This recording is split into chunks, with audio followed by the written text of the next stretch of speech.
बारे में। Nucleic acid की दो टाइप्स थी, एक थी डीएनए, एक थी आरएनए। आज हम डीएनए के बारे में पढ़ेंगे। डीएनए जो है इसका एब्रीविएशन है डीऑक्सी राइबो न्यूक्लिक एसिड, यानी कि डीएनए को हम इसकी फुल फॉर्म जो है वो है डीऑक्सी राइबो न्यूक्लिक एसिड। अगर कोई हमसे पूछे कि हम डीएनए को डिफाइन करो, तो हम ये नहीं करेंगे DNA is deoxy ribo nucleic acid, बल्कि हम इसको प्रॉपर तरीके से अगर हम इसको डिफाइन करेंगे तो यूं करेंगे DNA is a polynucleotide strand या फिर मॉलिक्यूल। यानी कि जब many nucleotides combine to form polynucleotide, जब न्यूक्लियोटाइड्स आपस में कंबाइन होते हैं तो एक पॉलीन्यूक्लियोटाइड स्ट्रैंड या मॉलिक्यूल बनता है जिसे हम नाम देते हैं डीएनए का। और ये न्यूक्लियोटाइड्स जब आपस में कंबाइन होते हैं तो इनके दरमियान जो बॉन्ड पाया जाता है उसे हम नाम देते हैं फास्फोडाइएस्टर लिंकेज का। फास्फोडाइएस्टर यानी कि फास्फोरस जो है वो दो एस्टर लिंकेज बना रहा होता है। और अगर दो न्यूक्लियोटाइड्स कंबाइन हो रहे हैं तो वो डाई न्यूक्लियोटाइड हम उसको नाम देंगे। फॉर एग्जांपल इसकी एग्जांपल में आ जाता है एनएडी। एनएडी इसकी एब्रीविएशन जो है, फुल फॉर्म जो है निकोटीन अमाइड डाई न्यूक्लियोटाइड, यानी कि इसमें जो न्यूक्लियोटाइड जो है दो पाए जा रहे हैं डाई न्यूक्लियोटाइड। एनएडी जो है ये एक एंजाइम के तौर पर एक्ट करता है ऑक्सीडेशन रिडक्शन रिएक्शन में। रिस्पायरेशन के प्रोसेस में जो है एनएडी जो है ये एक एंजाइम को एंजाइम के तौर पर रिएक्ट करता है। अगर सिंगल न्यूक्लियोटाइड जिसमें पाया जाता है उसे हम नाम देते हैं मोनोन्यूक्लियोटाइड को। और इसकी एग्जांपल में आ जाता है एटीपी। एटीपी की फुल फॉर्म जो होती है एडिनोसिन ट्राइफॉस्फेट। इसमें एक ही जो है नाइट्रोजनस बेस पाई जाती है, एक ही शुगर पाई जाती है और 3 फास्फोरस, यानी कि फुल मिला के एक इसमें सिंगल न्यूक्लियोटाइड पाया जाता है। और इसमें जो न्यूक्लियोटाइड्स कौन कौन से किन किन किस्म के न्यूक्लियोटाइड पाए जाते हैं, इसमें 4 काइंड्स ऑफ न्यूक्लियोटाइड्स पाए जाते हैं, जिनमें आ जाते हैं deoxy adenosine monophosphate, deoxy guanosine monophosphate, deoxy cytidine monophosphate, deoxy thymidine monophosphate. ये न्यूक्लियोटाइड्स कैसे बनते हैं? जैसा कि डीएनए में हम देखते हैं नाइट्रोजिनस बेसिस जो है वो 4 पाई जाती हैं, एडिनिन, थायामीन, गवानीन, साइटोसिन। जब ये नाइट्रोजीनस बेसिस जब ये शुगर के साथ कंबाइन होती हैं तो ये न्यूक्लियोसाइड बनाती हैं।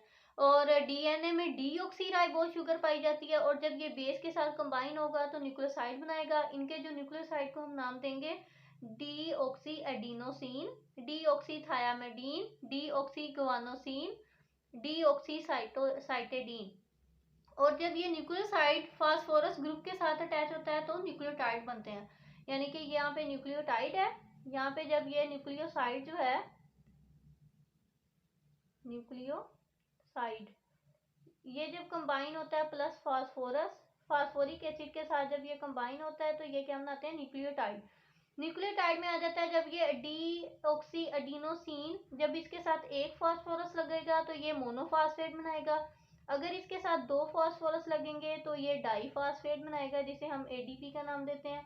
अगर इसके साथ 3 फास्फोरस लगेंगे तो ये ट्राईफॉस्फेट बनाएगा, यानी कि डीऑक्सी एडिनोसिन ट्राईफॉस्फेट। इसी तरह थायामिडीन का आ जाता है deoxy thymidine monophosphate diphosphate triphosphate. इसी तरह ग्वानोसिन का deoxy guanosine monophosphate diphosphate triphosphate, deoxy cytidine monophosphate diphosphate triphosphate. Next हमारे पास आ जाता है scale model of DNA. DNA का स्केल मॉडल क्या है?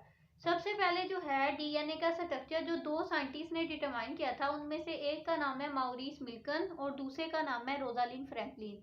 इन दोनों ने एक्स-रेज डिफ्रैक्शन टेक्निक को यूज करते हुए डीएनए के स्ट्रक्चर को डिटरमाइन किया था।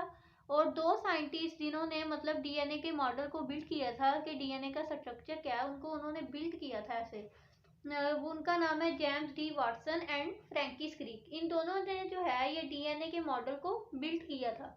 इन्होंने सजेस्ट किया था कि डीएनए जो है ये इसके 2 स्ट्रैंड्स होते हैं जो पॉलीन्यूक्लियोटाइड होते हैं, यानी कि पॉलीन्यूक्लियोटाइड के 2 स्ट्रैंड्स होते हैं, एक ये वाला स्ट्रैंड और एक ये वाला स्ट्रैंड।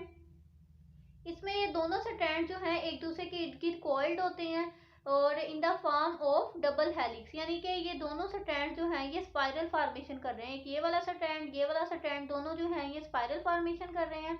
ये एक दूसरे के इर्द गिर्द जो है ये लिपटे होते हैं और एक स्ट्रक्चर बनाते हैं जिसे हम नाम देते हैं डबल हेलिक्स का, और यानी कि डबल हेलिकल स्ट्रक्चर बनाते हैं। क्वाइलिंग ऑफ 2 स्ट्रैंड्स ऑपोजिट, यानी कि दोनों स्ट्रैंड्स की जो क्वाइलिंग होती है वो ऑपोजिट होती है, एक दूसरे के एंटी पैरेलल होते हैं, जैसा कि एक स्ट्रैंड जो है 5 प्राइम से 3 प्राइम की जानिब है, तो दूसरा 3 प्राइम से 5 प्राइम की जानिब है। और ये दोनों स्ट्रैंड जो हैं एक दूसरे के साथ अटैच होते हैं हाइड्रोजन बॉन्ड के जरिए। वीक बॉन्ड है जो नाइट्रोजिनस बेसिस के दरमियान पाया जाता है। ये जो डीएनए का ये वाला स्ट्रक्चर आ रहा है, इसकी जो ये आउटलाइनिंग है, यानी कि इसको हम बैकबोन कहेंगे, ये शुगर और फास्फेट की बनी होती है। और जो नाइट्रोजिनस बेसिस हैं वो अंदर प्रेजेंट होती हैं, और ये नाइट्रोजिनस बेसिस के दरमियान ही हाइड्रोजन बॉन्ड पाया जाता है। नाइट्रोजिनस बेसिस में आ जाता है एडेनिन, थायामीन, साइटोसिन, गवानीन। इसमें एडेनिन जो है वो ओपोजिट होता है थायामीन के, और साइटोसिन ओपोजिट होता है गवानीन के। और क्योंकि अरविंद चिरागाफ ने कहा था, उसने इन नाइट्रोजिनस बेसिस की रेशियो को डिटरमाइन किया था। उसने कहा था कि डिफरेंट स्पीशीज तो थी, उनमें इनकी रेशियो को डिटरमाइन किया था। उसने देखा था कि एडेनिन की जो रेशियो जो है वो थायामीन के ऑलमोस्ट इक्वल आ रही है, और साइटोसिन की गवानीन के ऑलमोस्ट इक्वल आ रही है। इसलिए जो है एडेनिन जो है ये ओपोजिट है थायामीन के, साइटोसिन के ओपोजिट आ जाता है गवानीन। एडेनिन और थायामीन के दरमियान जो है ये दो हाइड्रोजन बॉन्ड पाए जाते हैं। गवानीन और साइटोसिन के दरमियान 3 हाइड्रोजन बॉन्ड पाए जाते हैं। और जो हर टर्न है, यानी कि ये जो डबल हेलिकल स्ट्रक्चर बना रहे हैं, इसमें जो डीएनए के स्ट्रक्चर में ये हर टर्न में 10 बेस पेयर पाए जाते हैं। ये एक टर्न जो है इसकी लेंथ जो होती है 34 एंगस्ट्रॉम यूनिट के बराबर होती है। नाट को हम कहते हैं एंगस्ट्रॉम यूनिट, और ये 34 एंगस्ट्रॉम यूनिट के बराबर होती है। अगर हम इसे मीटर में देखें, 34 जो एंगस्ट्रॉम यूनिट, 1 एंगस्ट्रॉम किसके इक्वल होता है, 10 की पावर 10 मीटर, यानी कि 100 million metre, million of centimetre के इक्वल होता है। और हर टर्न में 10 बेस पेयर्स पाई जाती हैं। और डीएनए की जो अमाउंट होती है वो जर्म सेल्स में हाफ होती है as compare to somatic cells. Germ cells में आ जाते हैं हमारे स्पर्म्स और एग्स। स्पर्म्स जो हैं ये मेल्स में पाए जाते हैं, एग्स जो हैं ये फीमेल्स में पाए जाते हैं। ओके, और इनमें जो है क्रोमोसोम के नंबर या डीएनए की अमाउंट जो है हाफ होती है सोमैटिक सेल के निस्बत। यहाँ पे हम डीएनए के स्ट्रक्चर को देखेंगे कि डीएनए के स्ट्रक्चर को हम ड्रा कैसे करेंगे। ये जब डीएनए का स्ट्रक्चर आपस में कोआइड फॉर्म में होता है तो ये बनेगा, और जब ये इसे ओपन फॉर्म में बनाएंगे तो ये आएगा। ये एक लॉन्ग क्वेश्चन भी आता है तो उसमें हमें ये बनाना पड़ता है। इसकी जो ये बाहर वाला बैकबोन होती है, इसे हम बैकबोन का नाम, यानी कि 2 स्ट्रैंड्स जो होते हैं ये शुगर और फास्फोरस के बने होते हैं, और अंदर नाइट्रोजिनस बेसिस प्रेजेंट होती हैं। ये देखें इसकी ओपन फॉर्म में आ जाता है, ये भी डीऑक्सीराइबो शुगर, और ये फास्फोरस के साथ अटैच है, और ये डीऑक्सीराइबो शुगर।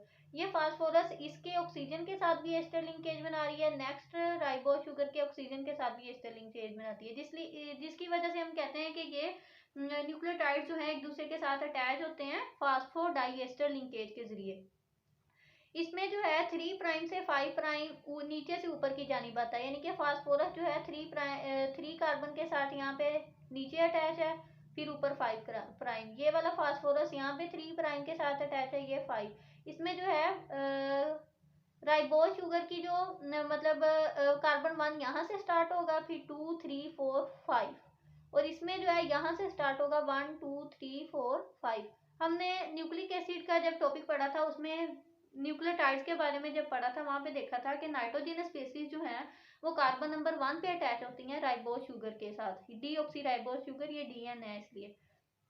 और जो फास्फोरस होता है वो कार्बन नंबर 5 के साथ अटैच होता है। लेकिन फास्फोरस जो है ये फास्फेट ग्रुप जो है ये कार्बन नंबर 3 के साथ भी अटैच होता है, क्योंकि जो डीऑक्सीराइबोज शुगर का इसके 2 कार्बन पे तो ऑक्सीजन नहीं प्रेजेंट होता, 3 पे तो OH ग्रुप प्रेजेंट होता है। उसका जो O ऑक्सीजन होता है वो फास्फोरस के साथ एस्टर लिंकेज बनाता है। इसी तरह इसके दोनों स्ट्रैंड जो है अपोजिट होते हैं। ये 3 प्राइम से 5 प्राइम आ रहा है, तो ये ऊपर से 3 प्राइम से 5 प्राइम आ रहा है। इसमें 3 प्राइम ये आ रहा है, और ये नीचे जाके 5 कार्बन पे अटैच हो रहा है। और इनके अंदर जो है नाइट्रोजिनस बेसिस प्रेजेंट होती है जो कार्बन नंबर 1 के साथ अटैच है। ये एडेनिन थायमीन के दरमियान डबल बॉन्ड आएगा, गवानीन साइटोसिन के दरमियान ट्रिपल बॉन्ड, और ये दोनों एक दूसरे के अपोजिट होती हैं, एडेनिन थायमीन के और साइटोसिन गवानीन के। Hope you understand my lecture. Thank you for watching. अल्लाह हाफिज़।